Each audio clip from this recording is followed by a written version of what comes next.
Gloire à Dieu. Combien sont bien dans la présence de Dieu?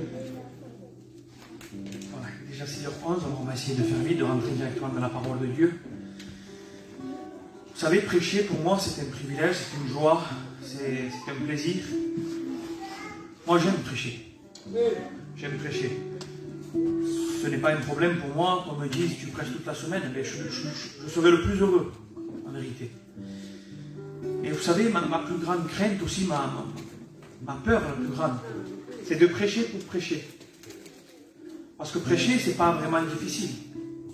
Parler de Dieu, c'est donné à tout le monde. Il est si bon, il est si merveilleux. Tout le monde pourrait parler de Dieu. Mais voilà, ma crainte, c'est parler de la part de Dieu. C'est différent, ça. Parler de Dieu, on peut. Parler de la part de Dieu, eh bien, il faut consulter Dieu, il faut que Dieu d'abord te parle à toi. Et alors, voilà, que j'étais sur ma chaise, je priais, je disais, Seigneur, eh bien, confirme-moi ton message, comme à chaque fois, je lui demande. Et voilà que Louis, il a chanté ce cantique de joie, et il disait, non le pongas duda en tu corazón, ne mets pas le doute dans ton cœur. Et le diable est malo, le diable est mauvais, mais Dieu est amour. Combien le croient? Et justement, on m'a parlé de ça. La dernière fois, j'ai prêché, et j'ai prêché sur la foi. Mais voyez-vous, la foi est un ennemi redoutable, un adversaire dans la foi. Et on pourrait dire que l'adversaire de la foi le plus redoutable, c'est l'incrédulité. Quelqu'un d'incrédule, c'est quelqu'un qui n'a pas la foi. C'est quelqu'un qui ne croit pas. C'est quelqu'un qui ne veut pas croire. Voilà, c'est quoi l'incrédulité? Et il n'y a pas plus pire que de venir à la réunion et de ne pas croire. Que de venir dans un lieu où on adore Dieu, où Dieu peut se faire ressentir, et d'avoir un cœur, eh bien, incrédule. Parce que nous allons voir ce que la parole dit à ce sujet. Alors, sans plus tarder, j'invite l'Église et tous ceux qui ont la Bible, même que ce soit sur le téléphone, eh bien, à faire une lecture avec moi. Ça se trouve dans le livre de Marc, dans l'évangile de Marc, au chapitre 9, et verset 22. Marc 9, c'est une histoire qui est relatée dans différents évangiles, mais on va le prendre dans Marc 9. Vous l'avez? Personne. Est-ce qu'il y en a qui sont avec moi? Amen. Amen. Amen. Combien sont là? Combien sont attentifs à la parole? Gloire à Dieu. Alors Marc 9, verset 22. Donc je ferai la lecture jusqu'au 24. Il dira comme ça. Et souvent l'Esprit l'a jeté dans le feu et dans l'eau pour le faire périr. Mais si tu peux quelque chose, viens à notre secours et aie compassion de nous. Voyez-vous là, c'est un homme qui parle, un parent, un père, un papa. Et il parle au sujet de sa fille, de son enfant. Et il dira, voici, elle est tourmentée par un démon. Dans d'autres évangiles, il dira, elle a un esprit lunatique. Elle a un esprit mauvais, un esprit méchant, qui la tourmente et tantôt elle la jette dans le feu et tantôt va la jeter dans l'eau. Voilà pourquoi on dit que les personnes lunatiques, ce sont des personnes qui changent de caractère d'une seconde à une autre. Mais la Bible nous dit que bien plus que cela, c'est un esprit démoniaque. Et voici que cet enfant-là était agité par cet esprit. Et alors, cet homme vient d'abord chez les disciples de Jésus-Christ, et la parole nous dit qu'il insista vers eux pour qu'elle puisse la libérer, la délivrer. Mais que voyant leur insistance, ils n'arrivaient pas. Alors voilà qu'à un moment donné, cet homme, il va être découragé. Il va être frappé dans son cœur à cause de l'incompétence des disciples, des serviteurs. Et alors, il vient voir le Maître, il vient voir Jésus. Et ce verset dira, écoutez bien les détails, si tu peux, il dira à Jésus, si tu peux faire quelque chose, viens à notre secours. Et compassion. Nous continuons la lecture. Jésus répond au verset 23 et il dira, si tu peux, voyez-vous, Jésus va reprendre les mots de cet homme. Cet homme est venu vers Jésus en lui disant, si tu peux, eh bien, aie compassion, fais quelque chose pour nous, et secours, viens à notre secours, et peut-être bien que tu viendrais ce soir, avec cette question, avec cette foi, cette qualité de foi, tu y crois mais pas trop. Eh bien, croire mais pas trop, la fois on a dit que la foi ferme, c'est ce que Dieu veut. Une foi qui n'est pas ferme, elle est désagréable à Dieu. D'accord? Combien sont avec moi? Oui. Et voici que cet homme s'approche en disant, si tu peux. Cette foi n'était pas très ferme. Alors Jésus le regarda et lui dit, si tu peux, tout est possible à celui qui croit. Que Dieu soit loué. Jésus le recadre. Il dira, ah, si tu peux, moi je peux tout. Je suis le Très-Haut, je suis le Créateur des cieux et de la terre. Ce soir, ne lui dis pas à Dieu, Seigneur, tu vois ma situation, est-ce que tu peux? Ne le dis pas à Dieu. Il va te dire, mais tout est possible à celui qui croit. La solution, eh bien, c'est pas Dieu, la solution, c'est toi qui l'as. Est-ce que tu veux croire ce soir? Est-ce que tu veux avoir la foi en Jésus-Christ? Parce que lui, il peut. Et je te l'affirme, lui, il peut. La parole de Dieu nous dira que ce que sa bouche dit, son bras l'accomplit. Il appelle à l'existence ce qui n'existe pas, ce qu'il n'y a pas, et ça vient à être créé. Lui, il peut. Lui, il peut. Il lui a dit à Lazare, Lazare, sors. Mais qu'est-ce qu'il lui a dit d'abord à sa sœur? Crois seulement.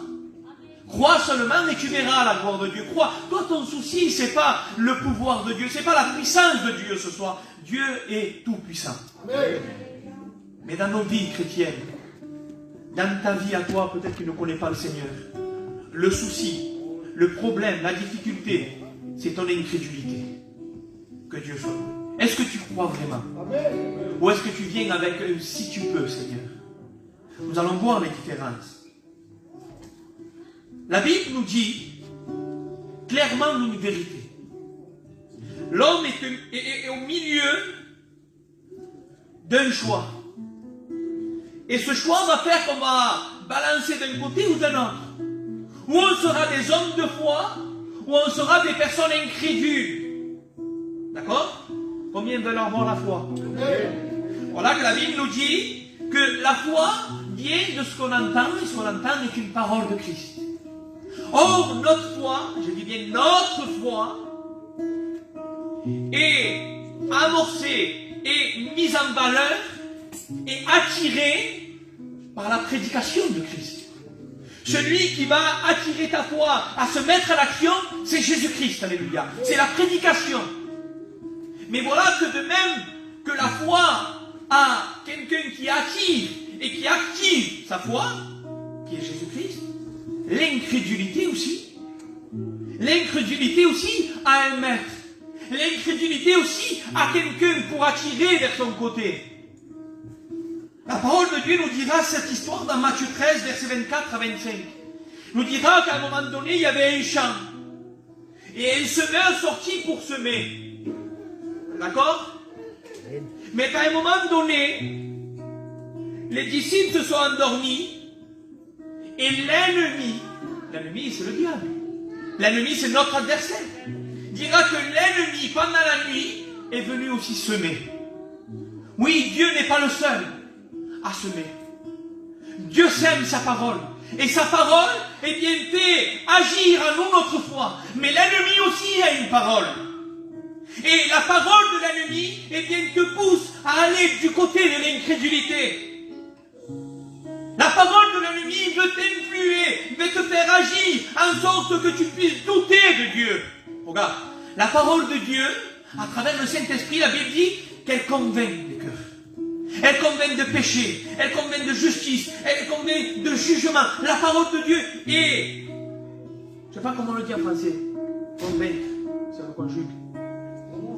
Convaincante. La parole de Dieu est convaincante. Mais, de l'autre côté, il y a la parole de l'ennemi. Et la parole de l'ennemi, elle va agir à travers le doute pour te mener dans l'incrédulité. Rappelez-vous ce qu'elle a dit à elle.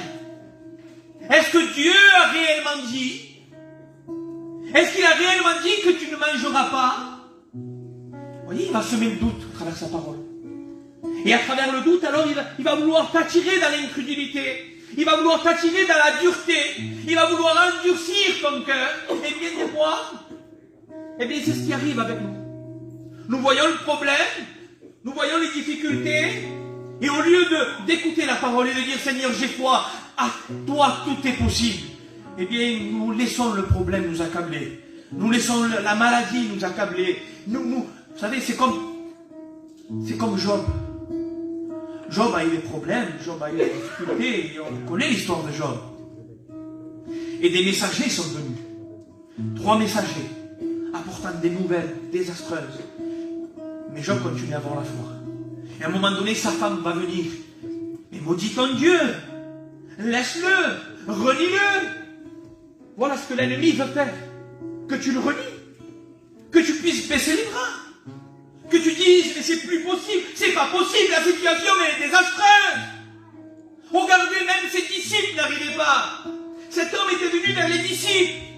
Et les disciples n'ont pas réussi. Voyez-vous, je confie à Louis, moi. Et j'ai foi que Louis va y arriver. Et Louis, c'est un homme, mes frères. Louis, c'est un homme comme toi, comme moi, rempli de difficultés. Et si ta foi est basée en Louis, alors l'ennemi va te montrer tous les côtés négatifs de Louis. Et là, tu vas commencer à douter. Là, tu vas commencer à changer d'attitude. Là, tu vas commencer à être incrédule. Et à dire, non, c'est pas vrai, j'y crois pas. Quand Louis prêche, quand Juan José il prêche, je ne crois pas. Je ne crois pas, c'est pas un homme de Dieu. Je le connais, il a telle chose dans sa vie. En vérité, je vous le dis, si vous regardez ma vie, et vous la passez à la loupe, si vous la passez au scanner, vous savez, et on mettrait un film ici, et tout le monde regarderait, vous ne pourrez pas y croire. Vous vous direz, mais c'est pas possible. Mais c'est un pécheur. Comment lui va m'apporter la parole de Dieu, il est pécheur. Je n'y crois pas. Et voyez-vous, Jésus, à un moment donné, va parler, va dire, au sujet des pharisiens, je me compare à un pharisien peut-être. Faites ce qu'ils vous le disent, mais ne faites pas ce qu'ils font. L'important, c'est pas l'homme. L'important, c'est pas ce que fait l'homme. L'important, c'est la parole de Dieu avec nous. Combien disent Amen? Alors Jésus va lui dire, crois seulement. Le problème, c'est pas les disciples. Le problème, c'est pas si moi je peux. Le problème, ce n'est pas l'église. Il y en a beaucoup qui changent d'église. Ils disent, oui, dans cette église, je sens rien. Je ne sais pas. Je viens, ça chante français, ça chante, mais je sais pas, moi. Le problème, c'est pas l'église. Le problème, c'est ton incrédulité. Le problème, c'est notre incrédulité. Parce que si ce soir, tu croirais en Dieu, si ce soir, tu aurais de la foi, une foi véritable, une foi ferme, ton problème disparaîtrait. La Bible dirait, tu lui dirais à cette montagne, ôte-toi, jette-toi dans la mer, et elle le ferait. Parce que le problème, c'est pas la montagne, le problème, c'est pas l'église, le problème, c'est pas le serviteur, le problème, c'est notre incrédulité. Combien veulent être des hommes de foi? Amen. Que Dieu soit loué. Alors oui, sans la foi, il est impossible de lui être agréable. Et la Bible dira ça. Et cela, ça m'a plu. Jean 11, verset 40. C'est Jésus qui va parler, il va dire, il dit, ne t'ai-je pas dit, parler à Marc, que si tu crois, tu verras. Voyez, ça c'est un homme de foi. Il croit pour voir. Mais l'incrédule, lui, fait le contraire. Il veut voir pour croire. Cela, c'est impossible. Arrête de demander à Dieu, Seigneur, change ma situation et je croirai à toi. Je croirai, je mettrai toute ma confiance à toi. Ce soir, Dieu te dit arrête. Parce que cela n'est pas agréable à Dieu. Dieu te demande de croire avant. Ce n'est pas biblique de dire, si tu fais, Seigneur, je croirai. C'est mettre en doute son autorité. C'est offenser ce Dieu si grand. C'est offenser ce Dieu si puissant. C'est l'offenser. C'est le rabaisser. De dire, Seigneur, si tu le fais. Seigneur, si tu peux. Ne lui dis plus ça. Dis, Seigneur, je veux croire. Amen. Seigneur, et je sais que si j'y crois, je verrai. Amen. Et il te fera voir. Amen.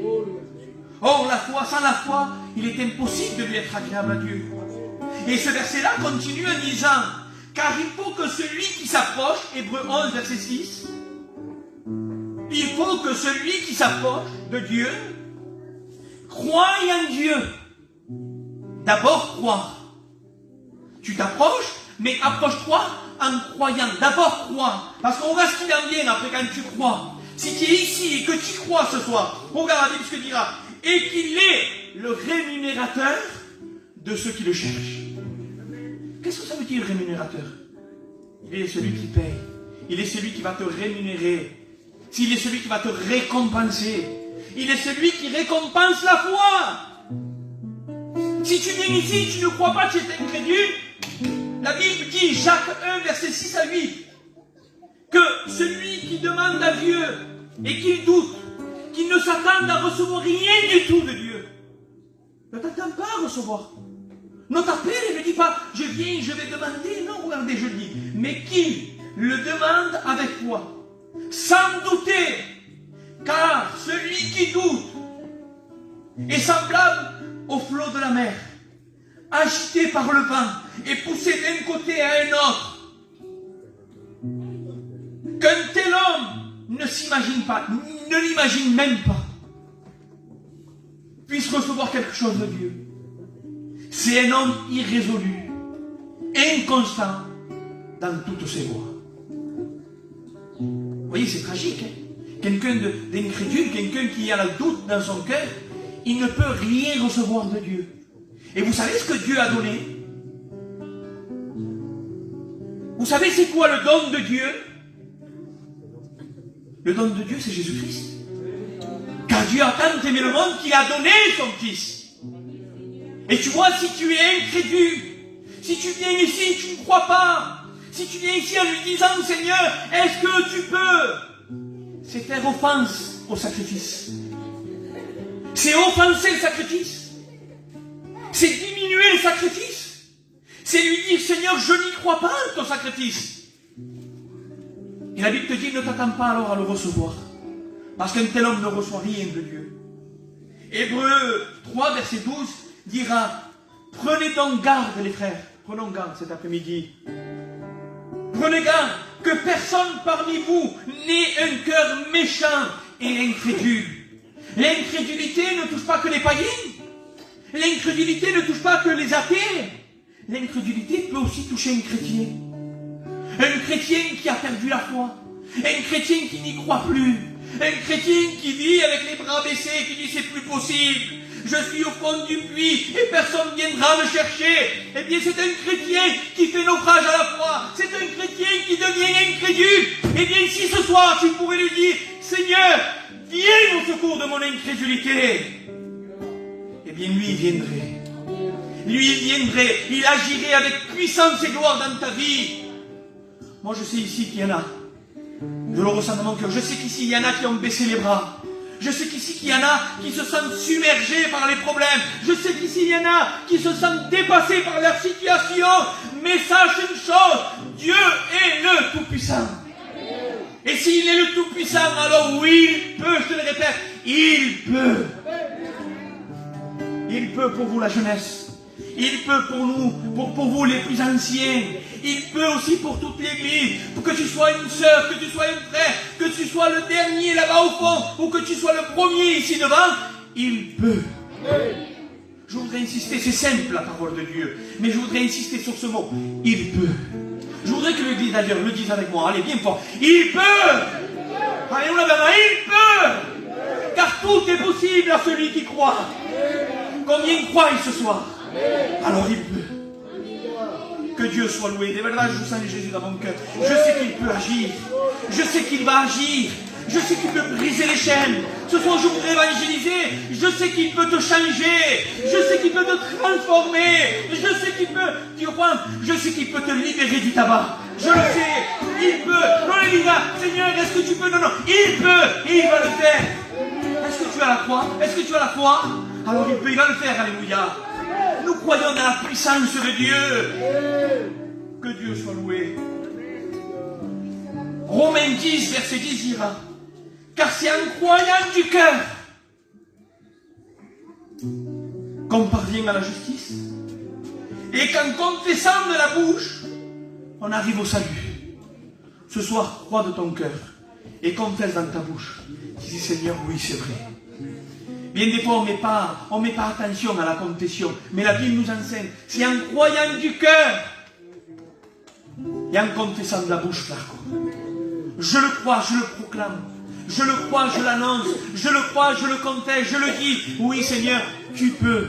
Non pas par mon autorité. Comme on disait, on en parlait la fois. On ne proclame pas les choses par nous-mêmes. Mais on proclame parce que lui, il est créateur.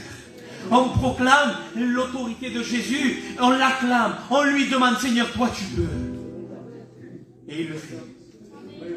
Alors croire en quoi? Je voudrais conclure parce qu'il est déjà tard. Croire en quoi? Croire en qui? Vois-tu, peut-être tu es déjà venu, peut-être pas. Et peut-être que bien des fois tu as dit, Seigneur, si tu peux. Seigneur, si tu peux. Et maintenant tu as compris que tout est possible. Voilà ce que la Bible dira dans Ésaïe 53. Verset, je ferai ces deux lectures et on terminera. Ésaïe 53, verset 1 à 8. Fermons nos yeux tous ensemble, on va terminer. Mais je voudrais que tu écoutes la parole de Dieu. C'est elle qui va te convaincre. C'est elle qui va t'attirer. C'est elle qui va fortifier ta foi. C'est elle qui va faire que tu passes de l'incrédulité à la foi. C'est elle qui va faire que tu passes des ténèbres à la lumière, de la mort à la vie. C'est elle, c'est pas moi. C'est Jésus-Christ, c'est la parole, alléluia. Et regarde ce qu'il dira dans Ésaïe 53. Verset 1. Qui a cru? Qui a cru? Qui croit ce soir? Qui a la foi? Qui n'est pas incrédule à ce qui nous a été annoncé? Qui a reconnu le bras de l'Éternel?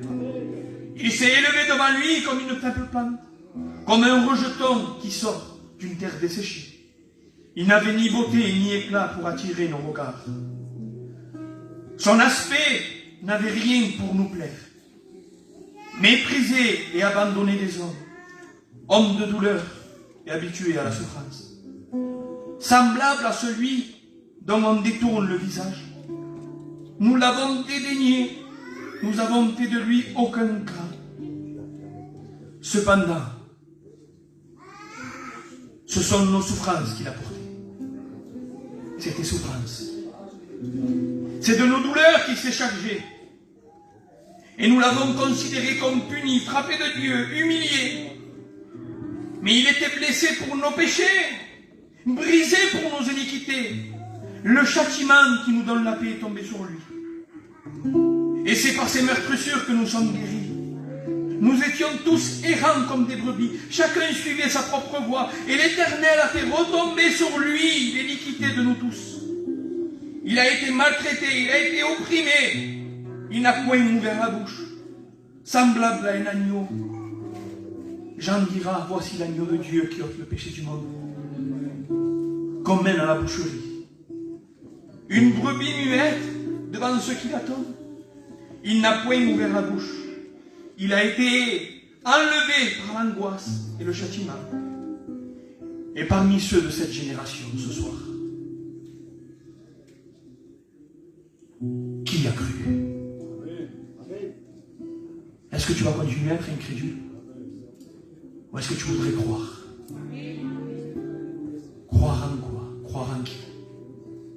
Jean 3,16. Car Dieu a tant aimé le monde qu'il a donné son Fils unique, afin que quiconque croit, on pourrait dire, afin que quiconque ne soit pas incrédule,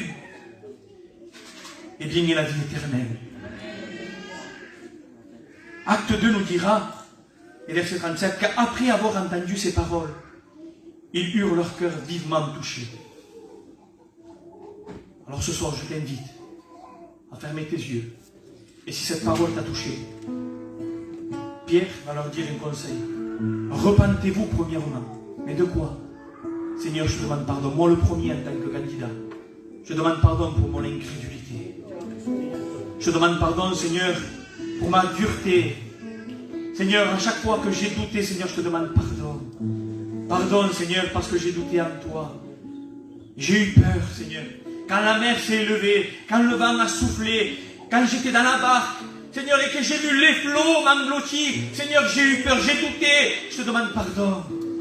Pardon, parce que tu es celui qui calme la tempête. Pardon, car tu es celui qui peut toutes choses.